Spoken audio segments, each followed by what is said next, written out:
In many ways, the Cadillac CT6 Plug-in Hybrid is the most interesting car the brand sells. Despite having a turbocharged 4-cylinder hybrid powertrain, it makes the most torque of any CT6, even the twin-turbocharged V6 model. It also has a claimed electric range of 31 miles and can still manage a combined fuel economy of 26 miles per gallon with just the gas engine. Even its origin is interesting, since its final assembly point is China. To cap things off, it's also the second most expensive CT6 in the range.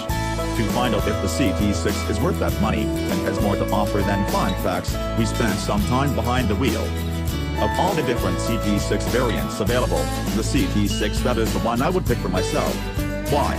Because the hybrid powertrain finally delivers all the quiet, refined driving experience I want from a flagship luxury sedan. I was a bit surprised by this, too, since the gas engine under the hood is the 2.0-liter 4-cylinder used elsewhere, which isn't the smoothest thing in the world. But assist from the electric motor helps keep the 4-cylinder from having to wind up too much to move the big caddy, and when the gas engine does rev hard, it's well muffled by whatever insulation is in the car. Besides oil refinement, the power delivery is oil on ice slick. The blending of electric and gas power is seamless. There's no weight on the turbo to spool up, and there's no loss of power at higher RPMs with the electric motor. They work in perfect harmony, providing excellent low down run and solid upper end power. The transmission is super smooth, too, allowing for happy wafting wherever you go. I was also pleased to find that the manual mode on the transmission actually sets how aggressive the regenerative braking is, and you can make it darn near as aggressive as a Chevy Volt-E. It's not quite one-pedal driving, but pretty close. And driving enthusiastically is actually fun in the CT6 because the car drives like a car half its size.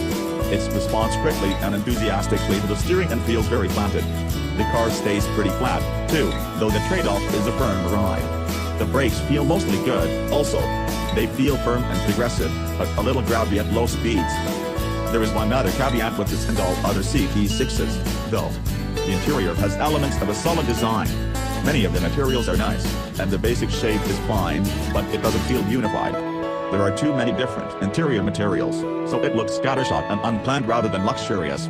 Those are things I can forgive though, since I love the way the car drives.